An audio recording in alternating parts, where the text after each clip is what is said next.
Welcome to the Womenpreneur Asia podcast, and I'm your host, Krista. Today's bonus episode is interesting because it's a reversal of roles. Anushia Kandasamy interviewed me instead of me interviewing her, and we went through one full hour of interesting anecdotes, interesting stories, and even I was a little bit surprised because I was thinking about so many things after we ended that recording. I look back at it and I think that a lot of things I did in life was really, truly because I wanted to try something new in my life, and I wanted to be happy and to be fulfilled and do something intentional and meaningful with my life. So I hope you enjoy this episode, as this will be really the final episode for season 1. I'll see you in season 2. All right, Krista, lovely to see you again. And this time I have the privilege of getting to know the other side of Krista, the non-podcaster Krista. Yeah. And this is the scary part, right? The part where when you're in the hot seat, it's a different experience compared to when you're the interviewer.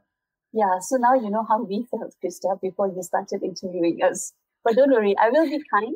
I know you know all the questions already, so I will ask you some familiar ones and a couple of unfamiliar ones. Okay. Thank you for being kind. Yeah, I typically am. So first question, I really like this that you've been asking in your podcast, especially towards the later episodes. Who are you? Who is Krista Gun? Okay, I am someone who likes to help people. I would say that would be my first answer. Someone who likes to help people. At the same time, I'm also someone who is deeply curious about the world and the people in that world. And so wherever I go, whatever I do, I will always be interested in a person's story. And I think that is also the reason why I started Womenpreneur Asia. It's because I was so interested in other women's stories. Because I thought, there must be a story behind this wonderful, personality, or this woman who's doing so well for herself now. But I think a lot of people don't tend to see that, and they see the success that you are. Like, for instance, I interviewed you, Anushia, and people see you as this wonderful, amazing person that is doing all these great things for, all these agencies and people generally. You're a great facilitator. But what is Anushia's story? So I love getting into people's stories. So I love getting into your story. I love getting into the story. So yeah, I think that is me. Curious, wanting to help people. And I think a lot of times it's also because I was never so much a person that I wanted to put myself in the spotlight. Oh, I see. So you prefer to be in the background, but helping others to get where they want to go. Yeah. So I felt that maybe it's something to do with childhood, whereby tell us about your childhood. Well, I guess I grew up in a way that I was the eldest in a family of 3 girls.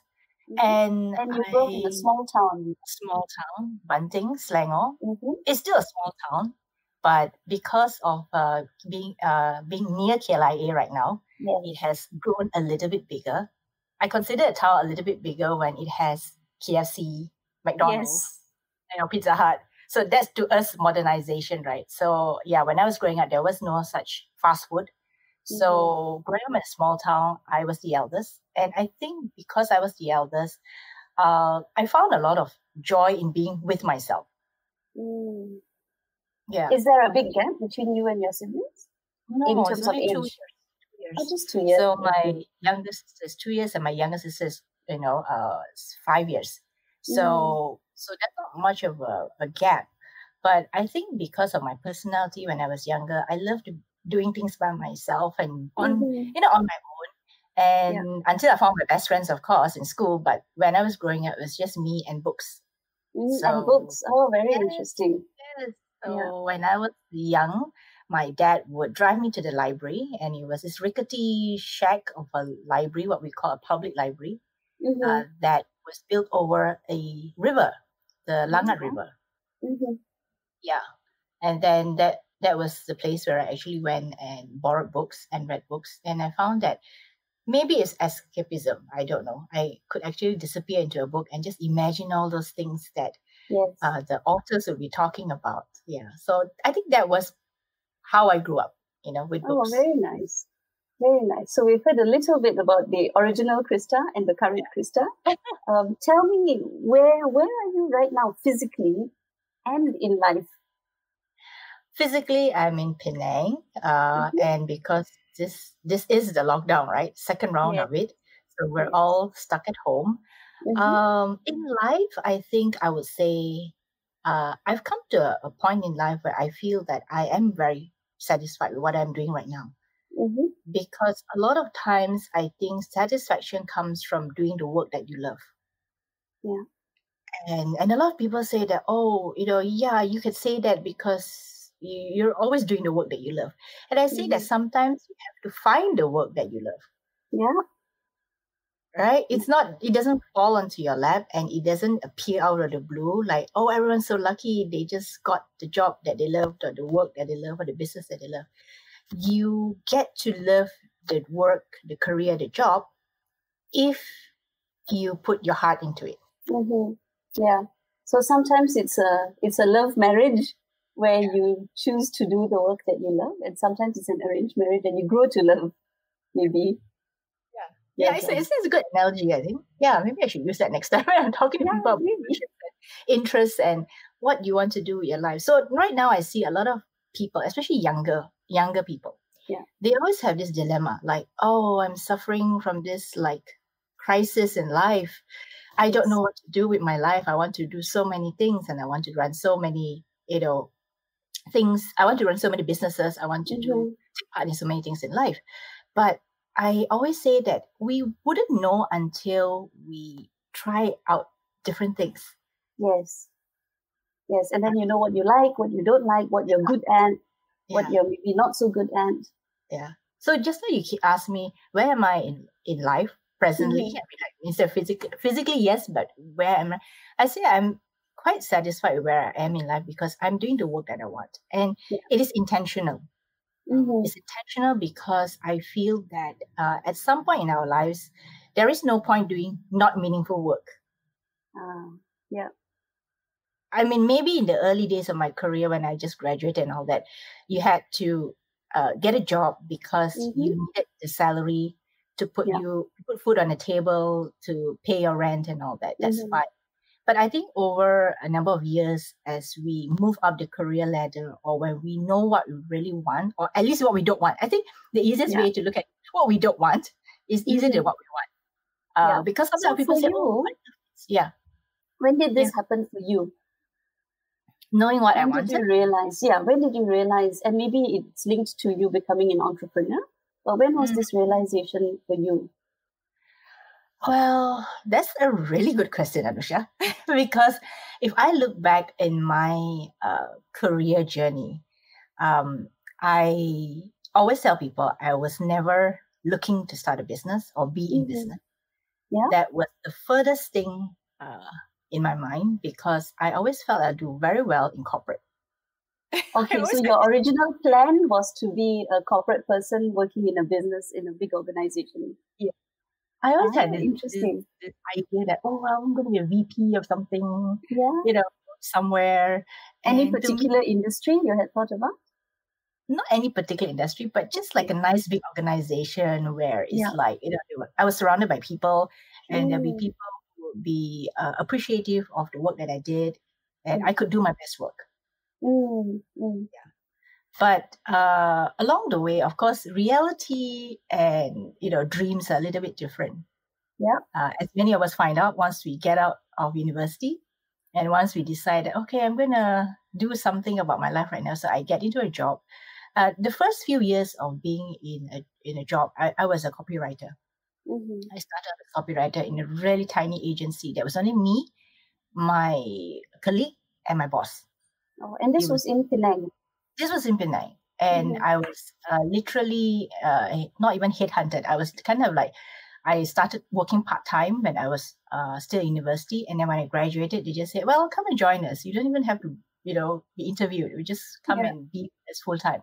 So that's how I got into that role. And I really enjoyed it because I think part of it was I had a lot of interesting experiences going to the factories as we know, in Penang, there's a lot of multinational corporations. Yeah. And our job was to service them by producing physical newsletters. Can you imagine? Physical Was it for newsletters. their internal relations? Yes, for I their see. communications and Oh, HR. wow. Yeah. Right.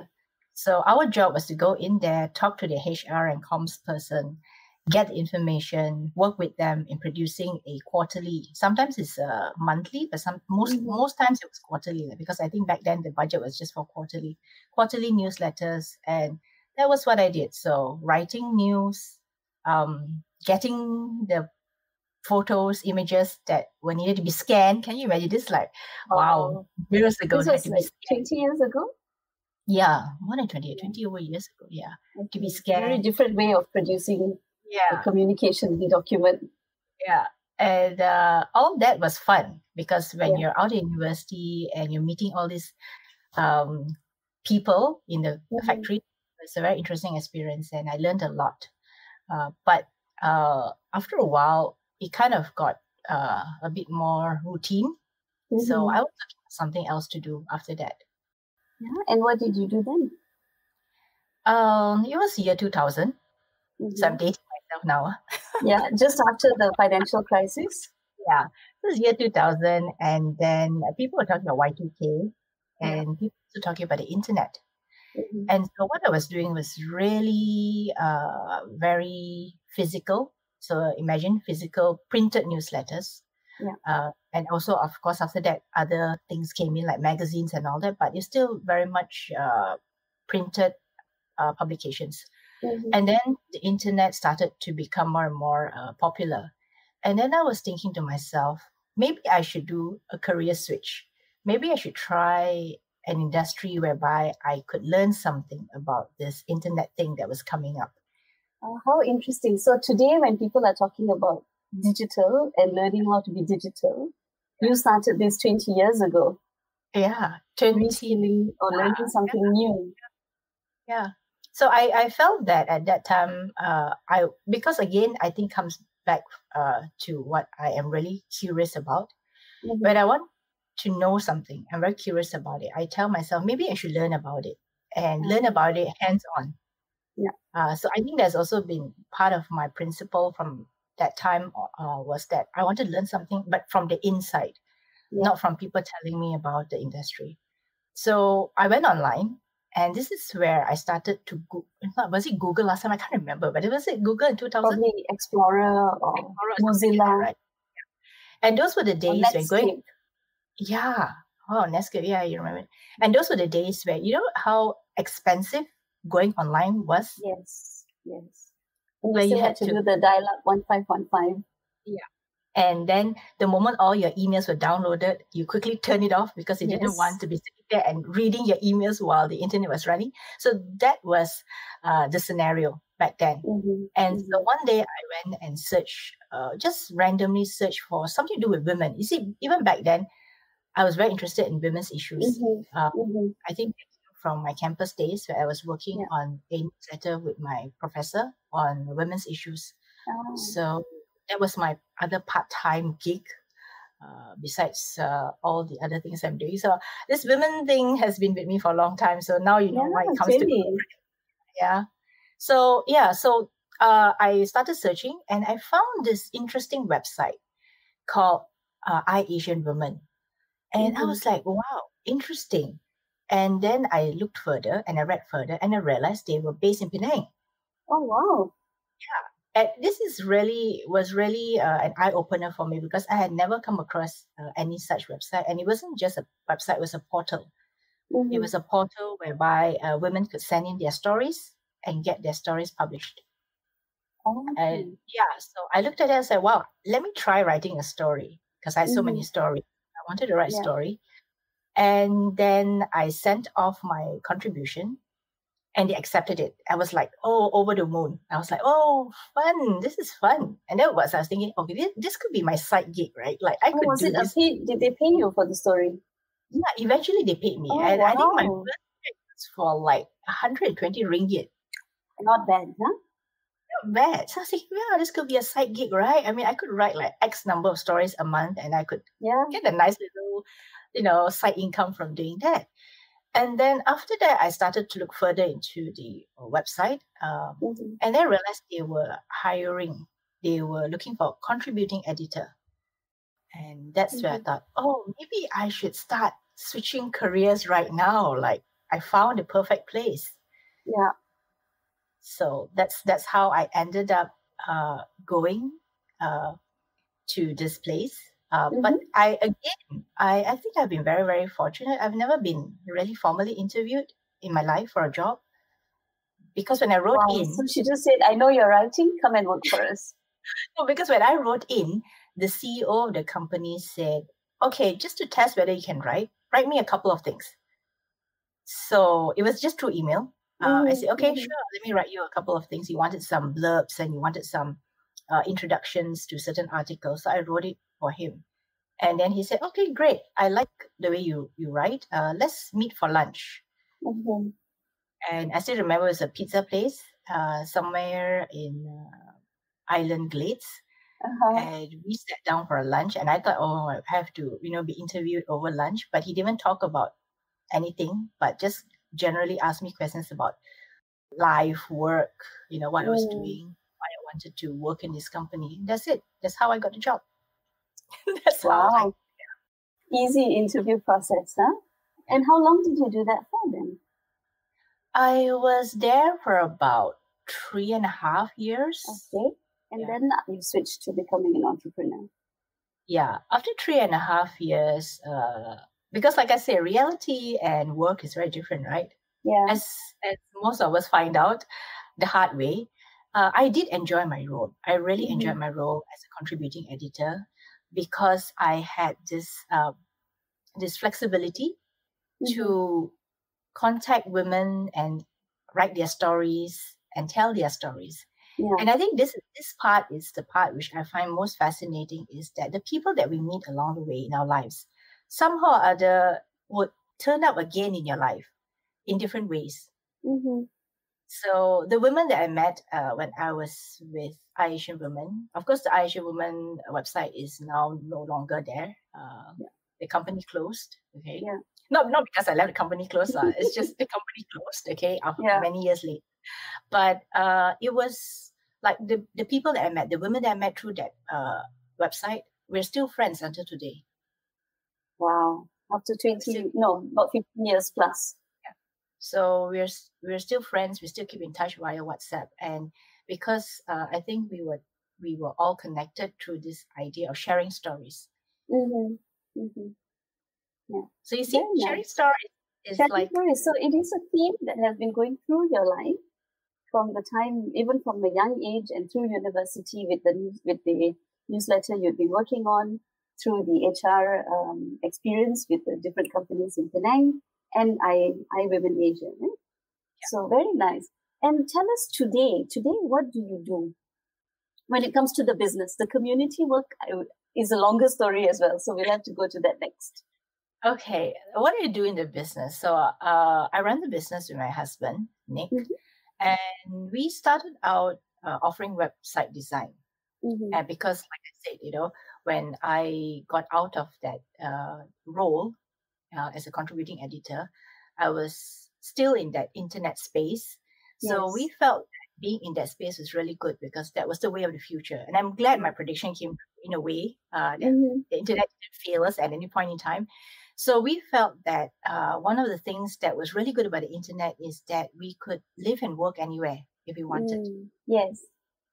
And that's the beauty of the internet, which I still believe is true. So I did not start the business. It was started by my husband. And one of the things that he did when he first started thinking of what business to start, and this may be a tip for those of you who are listening, is that he came up with a list of things he didn't like to do. Oh, interesting. Okay. So definitely I'm not doing these things. Yeah. So he didn't want to open a shop. He didn't want to do stock take. He didn't want to do all those, those things that you have to do. I guess part of it, what he wanted a role for himself, that he didn't have to do all these other things that at that time was very, very common, like opening a shop, having all He was this. looking for a niche. Yeah. So when he did that, he came up with the idea of web design because it also combined his ability in art, Okay. and he wanted to also delve into computers and the internet. So he put two together and he came up with website design. But back then, no one really knew what website design was about. It was more like, oh, so you're creating an online brochure. Yeah, great. Yeah. It's not a big thing for us right now, but yeah, we'll think about that as time goes by. So come back again and talk about your online brochure thingy. So that's how it was. But I see. what we do right now is not just web design, but what we do is we offer also after the website is launched, a lot of our clients come back to us because they need communications and marketing support. Yeah. So we help them, but our communications marketing support are usually for the online platforms. Okay, so digital as well. So it's setting up a communication platform and then marketing it. Yeah. Oh, very interesting. So meaning that, for instance, if a company doesn't have an in-house comms person, but needs things written for the website, they come to us. Yeah, and this is where your strength in writing comes through. Yeah. So that's also where a lot of times they come and say, hey, I think I like the way you write or your style or the way you say things. And that's where the conversation starts. And then they will say, oh, I think I need someone who does writing well and can understand us. I think part of it is about understanding, because I think writing is, a lot of people can write, but to understand the client and what they want to convey, that's a little more complex. And how have you been able to hone that skill? I think I have a lot of empathy. Okay. And you like listening to stories? And you like listening to stories? I like listening to stories. I have a lot of empathy. And I always look at the person and say, wow, that is so amazing. Why didn't you say that in your website? And they'll be like, I didn't know that was even important to be said on the website. And I said, no, that is important. So I think how were you able to even dig out that part, that interesting part? Was it asking a lot of questions, or was it having an open conversation?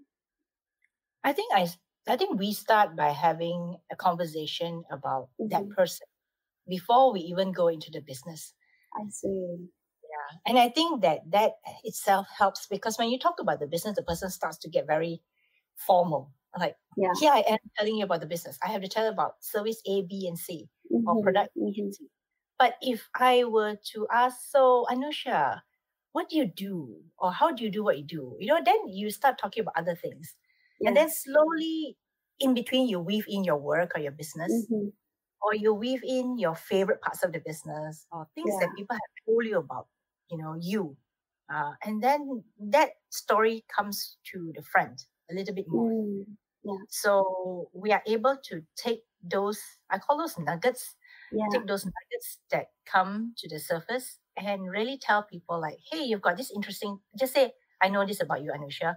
Like, you're a graphic facilitator. You're also very empathic, right? And then I say, okay, Anushia, you're all these wonderful things. Now, can we put those on the website? And then they'll be taken back.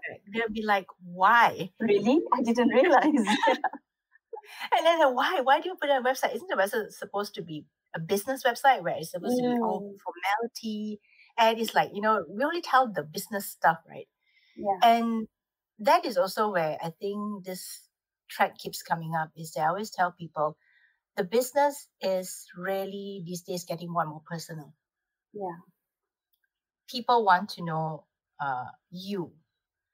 They may want to learn about what you offer, but they really are more interested in you. Yeah. But if they can get to know you first, everything you offer is just a matter of, okay, let's get to work together, or let's collaborate, or let's do something together with the skills that you have, with the skills that I have, or with my needs, right? Yeah. So because that becomes the differentiator, you, the person, the people running the business. And if you have a really strong story, like sometimes you have a very strong story, you stand out. And a lot of people these days are always scratching their head, figuring out like, how do I stand out? Like, what do I have to say? What's my unique selling proposition? And I say sometimes you don't have to think so hard. You just have to ask your friends what they see in you. Yeah. and what they think about you, and how you show up in the world as a human being. That itself is a USP. Yeah, well, that's very interesting, right? Because if you were to talk about all of this today, it's quite known. People have some awareness of it. People would be able to say, "Oh yeah, I agree," or "I understand." But how did you and Nick actually market your services back in the day originally? When did your big break happen? I guess a lot of things that when I first joined, I can tell you this: the imposter syndrome is real, because I In what way? joined an industry where I had no idea what web design was at all. And when people started to talk to me about HTML and doing this and doing that, I was like, oh no, I don't know anything about this stuff. I know what which is writing, copywriting, and writing stories, but that's content production. That is the part where you see the text on the website. But people don't just ask you about the text or the design on the website. When you say you work with in the internet industry or with the internet, people start to think that you do everything and anything related to the internet. So they will ask every single kind of question that pops into their mind. So they ask me, oh, do you use WordPress? Hey, do you know about HTML? Oh, what happens with this and that? So after a while, you kind of feel like, oh, I don't know all this stuff. I have no idea what you're talking about. And that's where you have to learn, right? So I had to learn. So I had to read up and do a lot of the reading and teaching myself what I didn't know. But when you're asking when did the big break come, I would say that it's not so much a big break, but in realizing again what we could do really well for our clients. And back then I was thinking to myself, there are a ton of web designers out there, right? And everyone is going to say the same thing, like, do you want a website? We'll design you a very nice looking website that talks about your business and your products and your services. And then I started to think to myself, there is one missing element in that story. And that missing element is that you don't talk about content. They never did. They never did. Okay. So the typical web design project will be like, if you're the client, you give me your content, I will just put it into the website that we design for you. That's how web design works. But early on, I realized that if I were to be in this industry for the long term, I had to find how I could fit into the design world, so to speak. But of course, over the years, I've learned how to, think and talk about design, but it's still not the major thing that I do. So I was always about writing and content. So I was asking myself, how do I actually tell the clients that there's this important part that you miss, which is the writing? And so we started to keep on telling people, we are the ones who can not only design, but write, so that it takes the sheer inconvenience out of you having to give us all the stuff that you feel that you should give us, but you don't know whether it fits the website. And then being able to package the story nicely as well. Yeah, package the story. But I didn't realize that in the beginning. I just was looking for a way to stand out amongst all these other offerings out there, and how do you differentiate? So that was the first thing that I thought of. And then I thought, if we could actually help the clients write their story, or even at least write the content that they couldn't write for themselves, would actually be helping them. Because definitely Malaysians, even at this point in time, it's very hard for them to write anything, much less website content. Yes, exactly. And especially probably harder when they're talking about themselves, writing about themselves as well. So I have another question to ask you about running your business. What's it like running it with your business partner, who's also your life partner? The good, the bad, and ugly, and the joy, maybe. The good thing is we get to see each other every day, 24/7. Yes, 24/7. Okay, so you really have to appreciate that part of it. That's one. Two is that I think over the years, because we have found ways in which each can contribute individually to the business, as well as collaborate together when it comes to working on clients' work. Yeah. And we need to know when to step in and when to step back. Because it's like, okay, for instance, like web designer, a lot of times, I was just talking to this yesterday to a friend of mine, is that web design, there are two ways you can approach it. One is you can anchor it in design. Yeah. Meaning the design comes first, the content comes later. Or the other way is you can anchor it in the content. Means you have the content ready and then you try and create a design using the content. Yeah. But in our business, we have decided that the design will be the anchor. I see. The design comes first. Yeah. So I would know that my part, or at least my writers, can come in after the design has been finalized, the design has been agreed upon, and we are able to understand what the client wants visually first. Then only we create content, because otherwise it would not work. So we know where we are. How does that help you both to balance the way you work? Are you talking about work 24/7? No, not work 24/7. I mean, in the early days, But do you have rules to make sure you don't do that? Well, my husband's a bit of a workaholic, to be honest. Because online, that's why people ask me, so during MCO, are you still working? I said, it doesn't matter if it's MCO or not, whether it's lockdown or not. The moment I turn on my computer, I'm working. Yes, because you are online all the time. Yeah, I'm online all the time. So the only way for me not to work is to not turn on my computer. Which also means not turning on my iPad. Yeah. Not switching my phone, right? So that's a little bit harder, but by not turning on my computer and not being at my my table, officially I feel like I'm not at work. Oh, very nice. That's a good way to manage, to put in the barriers between your work, your leisure time, your rest and recovery time as well. So as a business, I understand that you and Nick both actually do a lot of community work as well. So personally, as a business as well, would you like to tell us about some of your most exciting community work? A lot of the community work that we get ourselves into is because we often get upset and angry in the initial phases. Okay, so that is actually a good starting point too, because a lot of people say, I want to do something I'm truly passionate about. And again, I say, do something you're really angry about. Yeah. Because then you can find a solution, because you're upset. You're upset at the status quo. You're upset at something that is out there and you know that it shouldn't be. And I think that's how most people wouldn't think of it, but I think of it that way. If you find a problem that you're just so irritated, annoyed with, and you know that you can do something about it, go ahead and do that. And that could probably be your community project. Yeah. So what is it that you did? So 2016,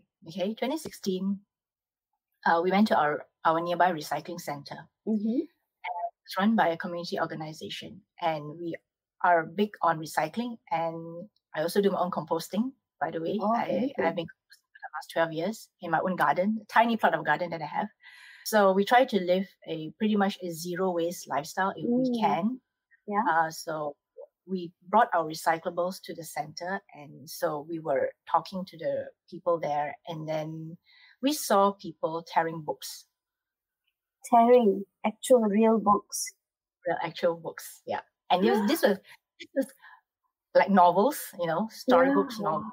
So I'm also a book lover, right? So this is very devastating for me. It's like, oh my God, murder, right? Yeah. So then we were like, why are you tearing books? And then they said, oh, whoever who brings their recyclables in, it's our policy to, recycle everything. I say, I know. I know you recycle plastics and paper and cardboard and tin. I mean, it's fine. But these are books. People can actually read them and do something with them, right? Yeah. I told them, can I buy the books from you? Because can I just give you the money and just to save the books? Just to save the books, right?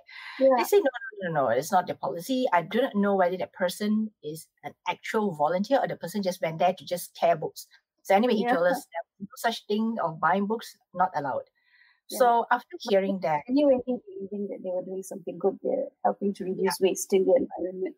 so they thought that, they were selling it for as scrap paper.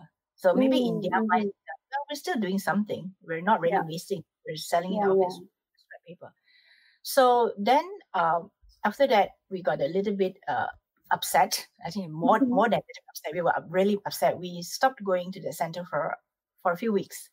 Oh, wow. And but you launched your own boycott. But my recyclables were piling up under my sink. And I still had to go back there to put my recyclables right. So a few weeks later, we went back. And this time, we decided not to look into the direction where they were scrapping paper and books. We didn't want to get upset anymore. But then one of the volunteers was talking to us, and he realized that we enjoyed reading books. So he said, "Hey, can I show you something?" So I was like, "Oh, okay. What do you want to show me?" How to get some scrap books activities. Then he said, "I've also saved up some books." So he took us to the little corner at the back of the recycling center where he has been secretly stashing some books that he saw, and he rescued these books. Oh, wow. And then he was saying, "I've been keeping these books, and I know you both love to read books. What do you think we should do with them?" And so we were like, "Okay, so scrapping books is not a priority, or have you changed your, how you recycle policy, or how you recycle paper?" And he said, "No, he said that he felt that, because he himself loved to read, so he thought that he could do something with it." So we told him, okay, let's just look at it and consider what are the things we could do with this books that he saved. Not many, maybe about 50 to 60 or not many books. But when we went back, I was telling Nick, I think this is a good opportunity for us to do something. Yeah. Because here we are getting so angry and upset. And then finally this opportunity came up for us to do something. So we thought, okay, let's try something that we've never tried before. And of course, typical response would be to start a library. Yeah. Because that's like, you have books, start a library. But I always felt that because the space in the recycling center is not very big, it actually was an old food court. Oh, I see. To a center because no one wants to come and start a food court there anymore. So it was an old food court. So then we were thinking that, okay, let's try another method because library means catalog. And management, right? You have to manage the rental return. Yeah, so we didn't want that. Then we say, why don't we do something that has a win-win-win proposition in it? So one is that for book lovers like us, I wouldn't mind paying, or putting a donation to get a book from. At the same time, the money goes to this community organization that is running the whole recycling center. But they also will use the money to fund their community or charity activities out there. So it becomes a fundraising. So it gives you a reason to put in a little bit of money. I always believe that giving people free things, people will not appreciate. If I say, "Oh, free books for everyone will come and take books and never come back again." So we came up with the idea of a book adoption center because we wanted people to adopt books because to love them. And people said that, does it mean that I can bring back the books after I'm done with it, I'm finished with the books? And I said, yeah, you could, but you can't get back your contribution, right? It's not a book rental service. It's like you give the money out of the goodness of your own heart, and then you come back, you can take another book or even bring your own books. Okay, the other part that was interesting was after we started that, people started calling us and say, I've got books that I've had since I was young. I don't want to throw them away. I want to give it to people who love books, who adore books, who read them. I read them when I was young. So they will bring their children's books or bring even their own favorite novels, even encyclopedias, and contribute to our book adoption center. So in a way, we were giving away for book lovers to leave their books without feeling this experience. Oh my God, I'm throwing my books away. Yes. I know the feeling because I had the opportunity of contributing our books as well before we left Penang. So thank you to you and Nick for starting that service. Actually, it's been a huge. I saw also the numbers of books that have been collected, and they're very well arranged and catalogued. So it's a great service for the community. But that's not the only thing that you do, yeah? What other thing do I do? So I know for sure you are also on the board of a great organization, the Penang Women's Development Corporation. You also set up Women Biz Sense, which is a community of like-minded women entrepreneurs. So would you like to tell us what is it that brings you joy from doing these things? I think if you were to ask me that question probably 10 years ago, I wouldn't have an answer. Yeah. A lot of times I always tell people I do things because I want to do it and I'm happy doing it. And I think that is like not the most appropriate answer for most people, because they're looking for like this big reason why you started it. And I was saying, no, I was just bored, curious. I wanted to do something different. I wanted to be happy. That's the reason why I switched jobs, because I wanted to learn something about the internet. And from there, I started to think of being in the business with my husband, because again, I was bored. Boredom also is a very good motivator. Yeah, seems to have sparked a number of exciting things. Yeah. Boredom and anger, it seems like, for you. Boredom, anger, curiosity, wanting to be happy, wanting to be fulfilled. So when I started being in the business, my husband, I was one day in my friend's shop, Josephine's shop. She had just opened her shop in Lorong Selamat, and she was selling children's toys and books. And then there we were, both of us sitting down and talking about it. And I would say, hey, would it be nice to meet other women in business? Like, there must be other women like us, right? Yeah. And then she said, yeah, true, But then I say, but how do we go about doing it? Because both of us were just really new in our businesses, and we had no contacts, and we didn't know who to approach. And also the other thing was, most of the other organizations out there that we tried, we didn't have the time for, and we felt that we needed a place just for women. So again, this women theme comes up, right? Like, I only want things for women. I'm pretty selfish in that sense. So it was that told us, like, okay, let's start something small for women. Then she says, well, I've got the shop. We could actually have a meeting in the shop, or at least a gathering in the shop whenever we could, make time for it. So we settled on Friday. Why Friday? Is because that's the day when most mothers and most women are most relaxed, because it's a weekend. Yes, you're heading into the weekend already. Yeah. And because Josephine had young children at the time, she was doing a lot of the taking her kids to school, picking them up. So Friday was like, okay, a bit more time to sit and chill. Yeah. So that was the reason. We started that small little thing in her shop, and then it was like we just invited people we knew. Anyone who was in business, any woman in business, would say, come for our Friday gathering.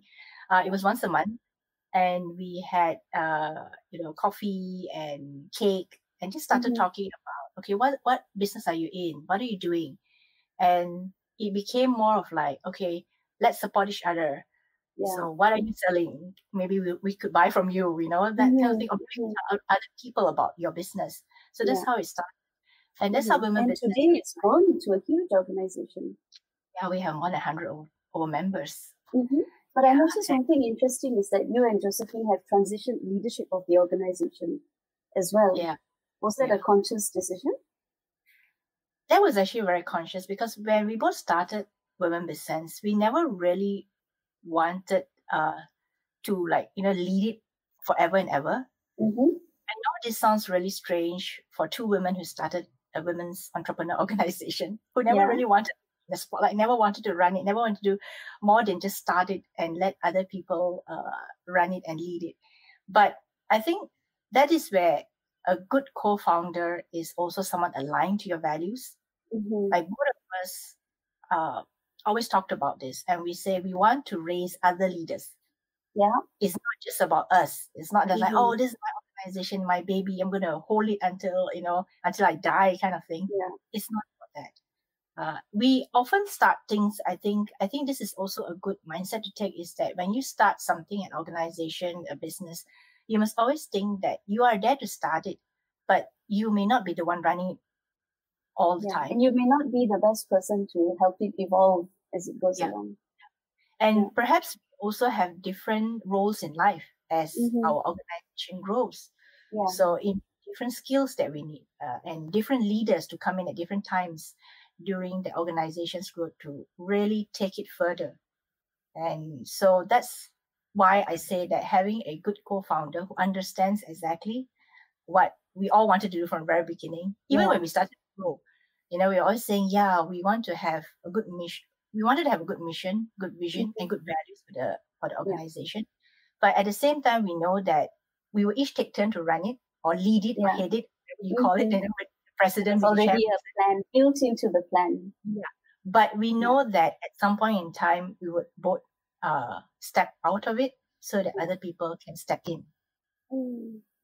So that's how we kind of went along. So in the beginning, we had a lot of interesting women come along and help us shape, the organization. And we thank them all because whether they are members or even non-members, they kind of gave us like a lot of input for us to think about. Are you going to grow into a registered organization? Because back then we were not. And the funny story about this is that there's one year where we decided to do charity fundraising. So one of our committee members came back to us and say, hey, we're going out there and collecting money, Some people asked her, you're not even registered and you're collecting money. No, are you going to use this money? I mean, the way you said it, or you're just going to run away with the money? So that also gave us a jolt because we thought, oh, wow, interesting input. We never thought of that. We just thought we want to do good, right? Like women often do. All good intentions. We wanted to raise funds for these two other children's organizations. So we went out and sold raffle tickets. Can you imagine that? And then this input came back. And then after that, we said, okay, this is a good wake-up call for us to really think of where our organization is headed in the next 10 years, 20 years. We want to even do this fundraising. People will question, who are you? So decided to take that bold step of registering our organization as under ROS and make it formalized so that the people in the organization will also feel a lot more secure if they go out and do fundraising and they say we are actually a proper organization with a proper bank account. We're not running away with your money. Very nice. So I want to shift the discussion a little bit more to get a bit deeper on you, Krista. I know you don't like talking about yourself very much, but this will be just a short stint of hearing a bit more about you.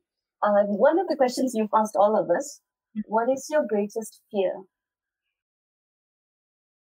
My greatest fear was that I was never good enough for something, to do something. And I always felt that I needed to have enough knowledge, skills, abilities in order to do the things I wanted to do. So at any point in time in my life, I wanted to do something. I always felt that, I don't have enough skill. I can't do this. I don't have enough knowledge. I can't do this. I can't lead this. I can't lead this. And over the years also, I realized that is simply not true. You learn. You learn as you get into that role. You learn as you undertake all those things that come to you. Or even, I would always say that the best ways to learn is when you encounter a problem or a challenge. That grows your ability to face the fear even more. So I think that part I feel is very important is that we all have this, and I think women have this more than men. We always feel that, even as of yesterday, I was texting someone and say, hey, would you like to be part of this board? And she says, oh, I don't think I am good enough. And I say, hey, I was like you, I was like you so many years ago when people pitched me to join the board of Penang Women's Development Corporation. I was like, who, me? What do I have to contribute? How can I contribute? I'm just doing my own thing. And then after that, I realized that a lot of times we have this feeling in us, but we need someone to tell us, just go for it. Just for that little push. The first step is just to submit your resume or your CV. Put it in. If you get it, you get it. If you don't, well, tomorrow will still be another day that you can do your whatever stuff that you've planned for yourself. Yeah. But if you never tried, Mm. you can't say that, oh, I didn't do this, I didn't try and therefore I felt happier. You would feel happier when you've tried. You may not get it. I mean, I don't get But all at the least stuff you that you tried. want. At least you tried. So I Yeah. think the key thing is for women to just brave themselves and say, okay, I may not have the skills and knowledge and abilities at this point in time. And it's okay. Yeah. It's fine. We learn. We will learn, or at least we get to learn when we get to that place, that role that we're in, and then we learn, and we don't, we still have many other people to ask help from. Yeah. And to keep learning. And to keep learning. Yeah. So I think that was Very my nice. greatest, like not feeling not adequate enough, like I wasn't enough to do this. And after that, I told myself, it doesn't matter anymore, because if you always have that holding you back, you'll never try for anything, would you? Yeah. You'd never be able to move forward. Yeah. And it's quite comfortable, by the way, to be where you are. But then when you go out, you learn, and then you get more comfortable, and then you learn, and then you get more comfortable. And so this also brings me to a story I want to share. It just happened recently, even last week. Was it last week? Yeah, I think it was last week. So I sit on the board of IABC Malaysia, which is the International Association of Business Communicators Malaysia. Yeah. So I'm a committee member there. Another thing that you do. Another thing that I do.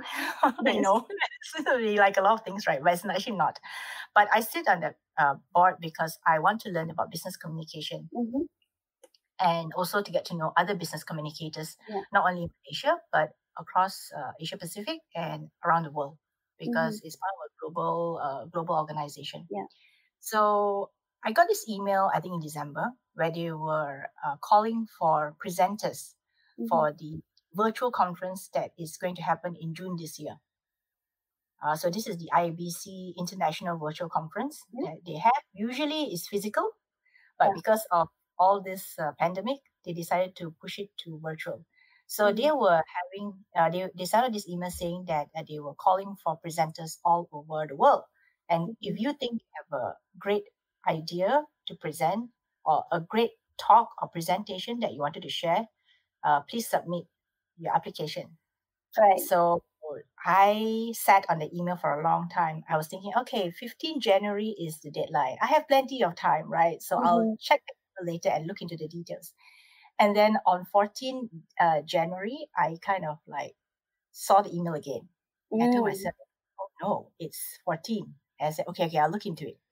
And then on the 15th, because I have this system in my email whereby if I don't want to look into the email, I just put it aside and it'll come up again the next day or whichever day, so that it keeps reminding me. So sometimes I just want to deal with it then, I'll just deal with it later.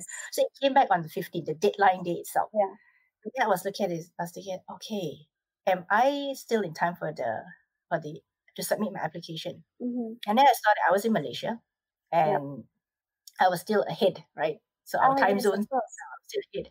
So I had about 10 to 12 hours time to submit it. So I thought, okay, let me just give it a shot. I don't care. This is a very I always do last minute things, but this seemed to be quite exciting for me. So I logged on and I filled up all the areas that they wanted me to ask about, who I was, my topic or potential topic, what I wanted to talk about. And I had to film a 1-minute video of myself. Okay, and this is the day of the deadline anyway. So I said, okay, well, since I've committed to submitting my application, I would even film the video. So I filled up everything, and this was like 7:30 in the evening. I made sure that I was presentable for the camera and turned on my camera and started to record that 1-minute video, and I submitted it together with my online application. So that's it. So I just sent it in, no expectations, but I felt very good after the exercise because I realized that it's a matter of whether you want to do it or not. Right? It was all this procrastination, like, oh, I should look into it later. All the excuses you were giving yourself. And we all do that, by the way. So if you really want to do it, even last minute, even 10 hours before the deadline, I was like scrambling to do it. And I told myself, well, it doesn't matter whether I get it or not, because the exercise in penning down my thoughts of my topic Yes. gave me greater clarity in thinking about the topic that I could present in the future if some other conference came up. Mm-hmm. Yes, So indeed. it And also wasn't futile. crystallize what is it you know, what is it new that you know now. Yeah. So that was a good thing for me, because even at this point in time, like you say, oh, you're doing so many things. I say, yes, I do many things, but sometimes I also get lazy and I also procrastinate and Mm-hmm. push, and that push sometimes may not necessarily be something that, like, to me, of course, it will be good if I could present at a virtual conference. But to me, I think the journey and the destination is as important. Yes. It's not just the destination. It's not like getting to my end goal, but it's the journey of learning about myself through that process. It's far more important. And this is in line with your values of always being curious and always learning as well. Yeah. Okay, next round of questions. This is the favorites. I'm not going to ask you the easy one for you, which is your favorite book, because I know you're a big reader. Can't tell you my favorite. Yeah, I can imagine it'd be tough because you read a lot. Favorite place in Malaysia? Favorite place in Malaysia? I would say Penang. Where in Penang? Probably my home. A reflection of the fact that you're always online and working from home. Yeah. But also because I think we have created our home to be very cozy and comfortable. So I never could understand why people did staycations.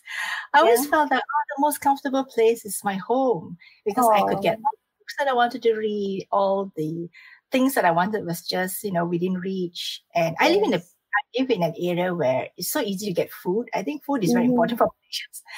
I couldn't live in a place where I couldn't get food, and I live in a neighborhood full of good, just delicious, hawker stalls, hawker foods. Yeah, so that's perfect, because my next question is your favorite hawker food since you live in Penang. My favorite hawker food, for now, is probably kway teow theng, which is kway teow in soup. There is a specific place that I go to in town. It's called Cafe 113, if I'm not mistaken. Can't go there now because of the MCO. Yeah, but they serve really duck meat noodles. Oh, wow. Yeah. I'm wishing I was in Penang right now. I hope I'm not. Favorite animal? Favorite animal? My cats. My cat. You have cats? Well, I have a cat. I used to have another cat, but that cat died. So then this cat came along. So now I have a cat. I say cats because I have two cats at the same time, right? Yeah. I had this, my previous cat, the one that died of old age. Her name was Margaret. And this current cat, what's its name? Her name is very, very Malaysian. Her name is Tima. Tima. Oh, that's very sweet.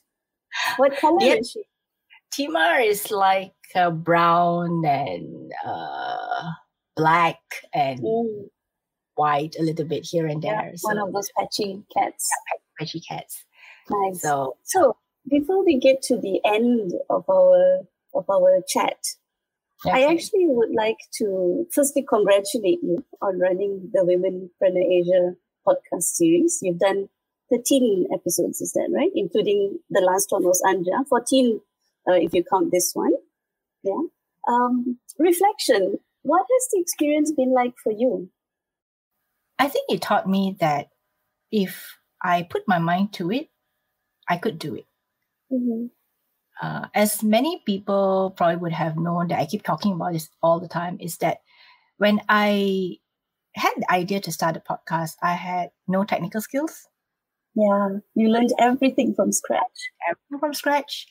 And I also felt that I learned how to talk to women, because of course all my guests are women, right? I learned how to talk to women. And I improved a lot in terms of the way I interview people. And after that, I realized also that in the interview, sometimes we are so concerned with asking questions that sometimes we forget to listen for the answers. I had that problem. I learned that about myself. And after that, I started to relax more, and I realized it's not about getting to the end of the list. It's about getting to the stories. Yes. They want Which to you tell. do very well, by the way. You did really well across all the episodes. Thank you so much.